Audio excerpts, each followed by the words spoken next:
Ouais, j'avais pas trop d'inspiration pour l'intro de cette vidéo, donc je me suis dit une petite danse bizarre, ça pourrait le faire, non? Non? Bon, bah on va recommencer. On va faire une intro classique alors. Hein. Hey, salut à toutes et à tous et bienvenue dans cette première après-séance parce que oui, voilà, maintenant c'est fait, c'est décidé, ça a été annoncé, ça a été voilà. Je vous l'avais demandé, est-ce que ça vous intéressait d'avoir certaines de mes vidéos que je pouvais avoir l'occasion de faire pendant mes études, donc études pas vraiment que de l'audiovisuel mais avec de l'audiovisuel, et vous étiez relativement favorable à l'idée, donc c'est ce que j'ai commencé à faire. Et bah là c'est la pré-séance, c'est-à-dire qu'en fait, à chaque fois que je diffuserai une nouvelle vidéo que j'ai faite dans le cadre de mes études, je ferai une petite après-séance pour un petit peu expliquer le contexte, expliquer le pourquoi du comment, du ceci, du cela, tralali, tralala. Voilà. Donc bah voilà, donc là c'est concernant la pub Halo, donc la parodie, enfin la parodie, l'espèce de fausse pub en fait en quelque sorte. Donc alors, tout de suite j'ai vu les gens me dire quoi Halo, mais pourquoi Halo et tout. Je vais y revenir. On est là pour ça. C'est la pré-séance, ça commence.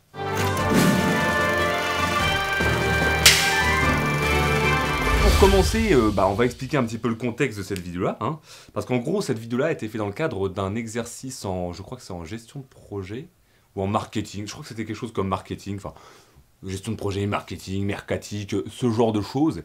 Donc on avait un TP à faire, sur plusieurs heures, sur plusieurs séances, où il fallait en fait qu'on crée une pub pour une marque, enfin une bouteille d'eau. Sachant qu'il fallait qu'on invente la bouteille d'eau, enfin la marque de la bouteille d'eau, il fallait qu'on invente la pub et qu'on crée un slogan, qu'on crée plus ou moins l'image de marque de base d'une marque qu'on inventerait pour de l'eau, gazeuse ou de l'eau plate. Et voilà, on était assez libre de ce côté-là, il fallait juste qu'on rende un logo, un slogan et une affiche, minimum. Et on pouvait y faire plus. Si vous avez vu la vidéo, vous êtes bien imaginé que j'ai fait plus. Je dis j'ai, mais attention, on était par deux, on était en binôme. Et donc voilà, donc avec mon collègue, on s'est dit, bah ok, bah, qu'est-ce qu'on peut faire et tout. Direct, on s'est dit, voilà, qu'est-ce qu'on peut sortir comme marque. Je vous cache pas que, vous le verrez d'ailleurs, parce que c'est la première vidéo, mais j'en mettrai d'autres, vous verrez d'ailleurs que je fais souvent, depuis le début de l'année, j'ai souvent fait en sorte de faire des sortes de clins d'œil à Halo, dans mes productions, dans tout ce que j'étais amené à faire. Et vous verrez que, là, je pense que l'espèce de petit clin d'œil est assez, je pense, assez explicite, puisque la pub s'appelle quand même Halo. Bon! Mais au cas où si vous n'avez pas compris, voilà, c'était un superbe jeu de mots entre le Halo, le Halo de lumière, pas le jeu pour le coup, même si voilà, hein, c'était pas anodin, mais le Halo de lumière et le Halo Halo, hein, bon, puisqu'on était un peu, on reste dans le thème quoi. Alors pourquoi Halo? Et ben en fait on a pris le principe selon lequel en fait souvent dans les pubs, les marques de bouteilles d'eau, Volvic, Vittel, Cristalline, enfin j'ai pas tout en tête, mais les plus grandes marques, ils mettent souvent en avant les sources naturelles, on voit des lacs, on voit des montagnes, les sources naturelles, et ceci, cela. Et en fait, on a voulu avoir une approche différente en reprenant la base, c'est-à-dire l'origine même de l'eau. Parce que avant d'arriver d'apparaître dans la montagne, dans les sources naturelles, dans les nappes phréatiques, tout ça, de base, l'eau vient des nuages, quand même. Elle tombe des nuages, hop, hein, on les prend, on les traite, on les met dans des bouteilles, tiens, bois. Donc du coup, on s'est dit, bon, on va prendre le problème encore plus à sa source, et on va aborder la chose sous cet angle-là, en fait. Du coup, on s'est dit, comment mettre en avant le fait que ça vienne du ciel.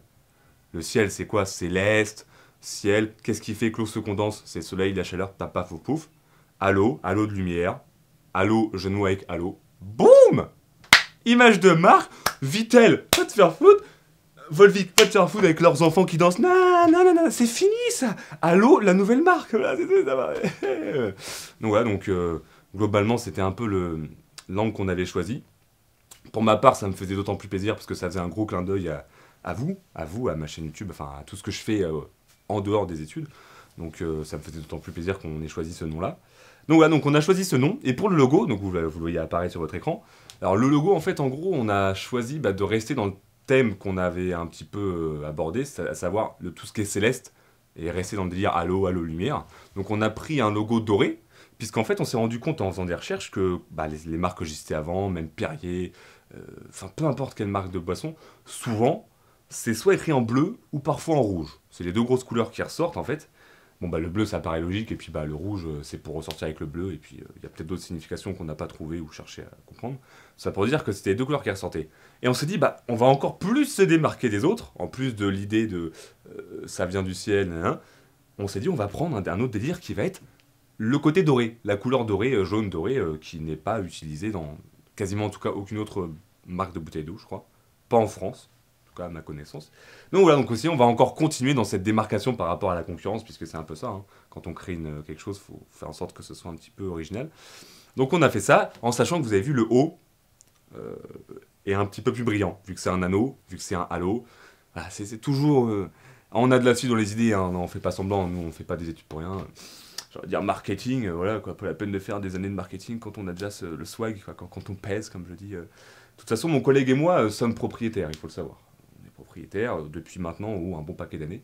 Donc automatiquement, on n'a pas trop eu besoin de faire d'années de marketing pour comprendre que si on veut se démarquer, il faut juste balancer du lourd, quoi. Donc voilà, donc on a fait un logo comme ça. Et ensuite, pour l'affiche, qui nous a après amené à faire la vidéo, l'affiche, bah, c'est encore une fois celle que vous avez à votre écran.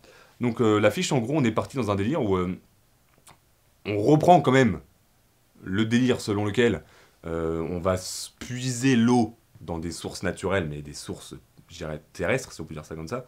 On ne les prend pas à même la pluie, mais en mettant quand même en avant l'idée qu'on avait de base, à savoir que ça vient du ciel. D'où le petit slogan que vous avez affiché sur cette affiche, qui justement montre bien que, voilà, on oublie que ça vient du ciel, l'eau, des fois, mais à l'eau, va vous rappeler, quoi. Donc avec cette idée justement du rayon de soleil qui vient éclairer la bouteille, qui ressort de l'eau un peu à la Excalibur, hein, pour ceux qui connaissent la légende un peu d'Arthur. De base, Excalibur n'était pas dans un rocher, il ressortait de l'eau, c'est la dame du lac qui a fait genre « Ah tiens, cadeau !»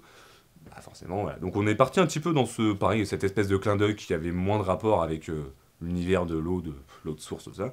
Mais on trouvait le petit clin d'œil sympa. Puis ça faisait un rendu visuel sympa aussi. Donc voilà. Et le petit, comment dire, slogan. Enfin non, c'est pas le slogan, la signature. Parce qu'un slogan, c'est la phrase qu'on a en bas. La signature, c'est des petites phrases qu'on peut directement apposer qui font presque partie du logo, qui était goûter à la pureté. Goûter à la pureté, parce qu'encore une fois, on voulait vraiment mettre en avant ce côté... justement, c'était de l'eau minérale. Donc l'eau minérale, comment vanter les mérites d'une eau minérale, à part dire qu'elle est bonne pour la santé. On peut pas dire qu'elle donne des protéines, on peut pas dire que...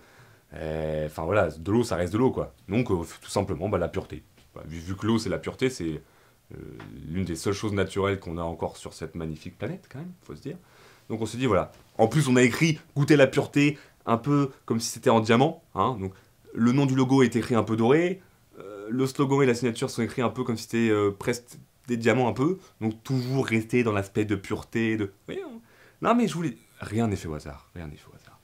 Et nous en venons bien entendu à la dernière chose, au dernier point, qui est donc la vidéo. Donc on n'était pas obligé d'en faire une, mais j'ai été voir mon collègue, hein, qui s'appelle Arthur, hein, dédicace à lui d'ailleurs. Arthur, vous comprenez? La Dame du Lac, Camelot, Arthur. Je vous dis, tout est lié, tout est lié. Absolument tout. Et cherchez pas à comprendre, tout est lié. Tout ça pour dire quoi, j'ai été le voir et je lui ai dit, bah écoute, moi j'aime bien faire des vidéos, d'une certaine manière de concevoir l'existence. Et est-ce que de façon ésotérique, ça t'intéresserait, tout en restant péremptoire, de faire une vidéo là-dessus? Il m'a dit, ah bah ouais, mais moi il n'y a pas de souci. Donc on est parti dans ce délire-là. Et on est parti avec notre caméra, on a écrit un petit truc, enfin j'ai plus ou moins écrit un truc, j'ai vu avec lui si ça l'intéressait, il a dit ouais on va changer ça, on va changer ça. Et après on est parti dans le délire de tourner une vidéo. Donc en fait pour la vidéo on a changé un peu de thème. On est resté dans le thème un peu céleste, mais on n'a pas vraiment gardé le thème pureté, tout ça, on a plus pris le thème céleste mais dans le sens paradis contre enfer en fait. Avec l'histoire des deux consciences. Qui a la mauvaise conscience et la bonne conscience. Faut pas que je me trompe d'épaule. Parce que elles ont chacune leur place, hein, c'est pas où on veut. Hein. C'est chacun sa place.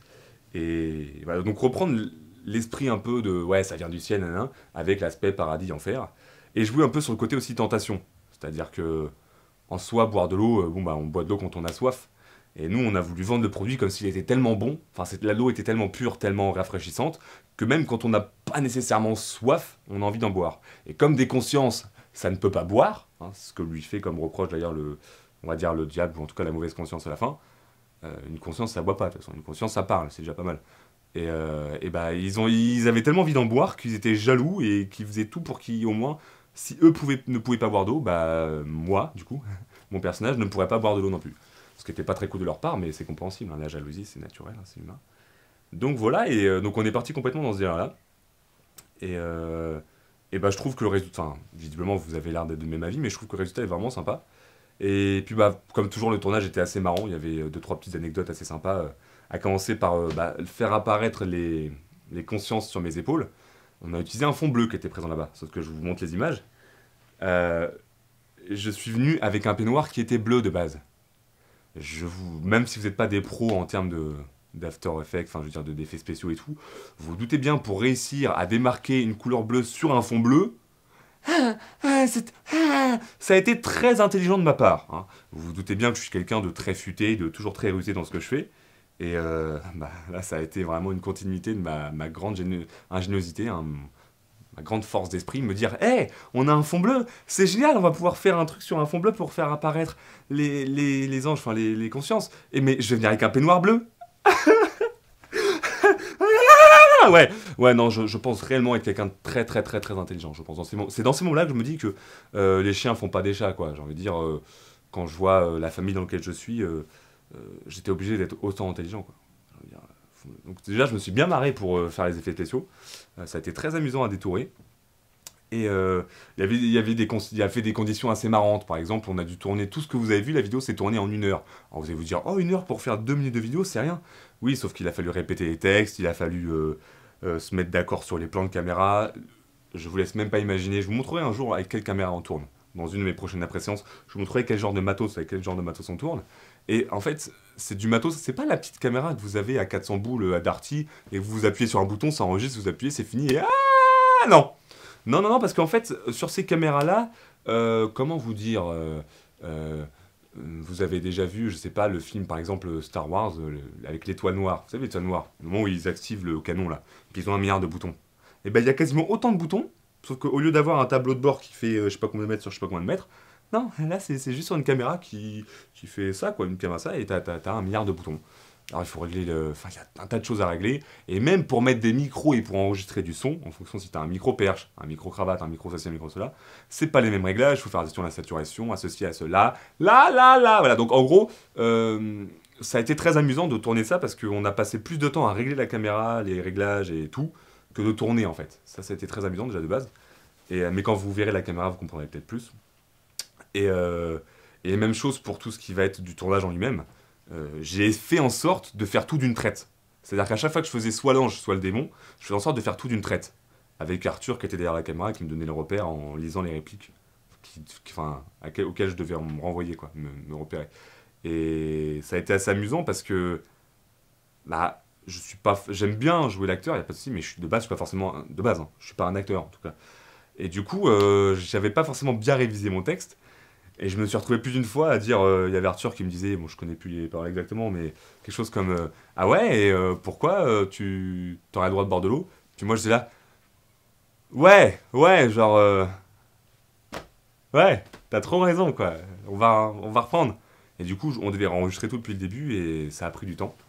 Donc au final, en 1 heure, enfin un peu plus d'1 heure, en 1 heure, ouais, 2 heures maximum, ça n'a pas été une mince affaire de tourner ça, surtout qu'on a fait ça entre 2 cours.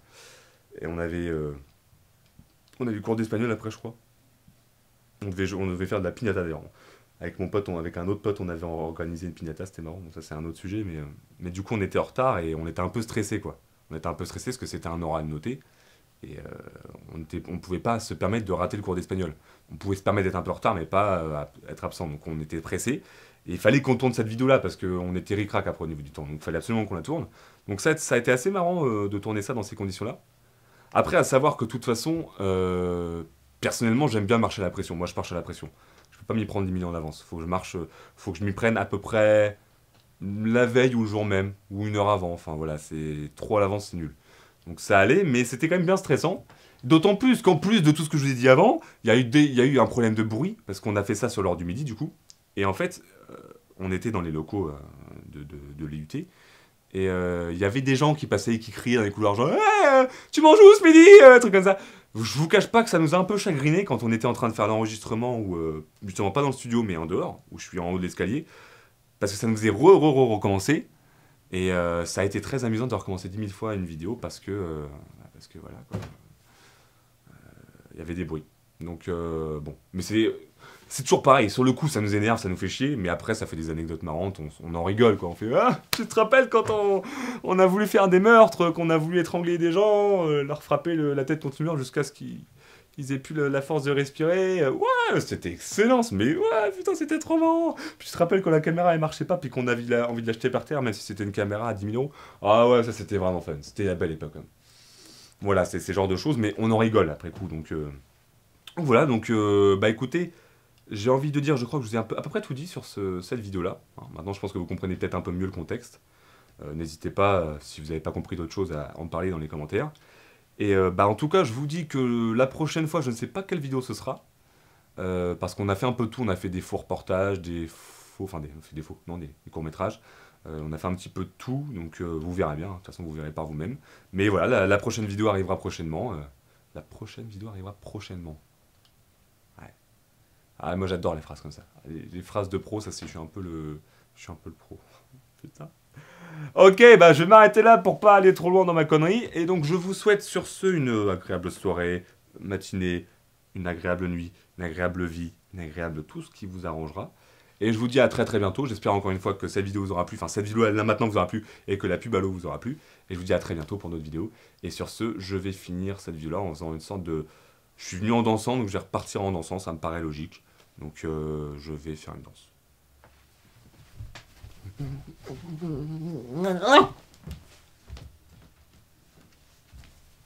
Ah oui, j'avais oublié. Bang. L'autre là-bas. Oh non, pas lui.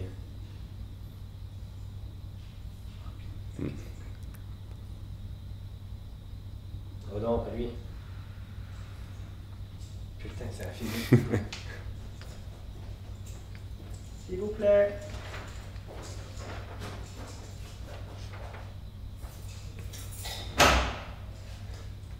Normal.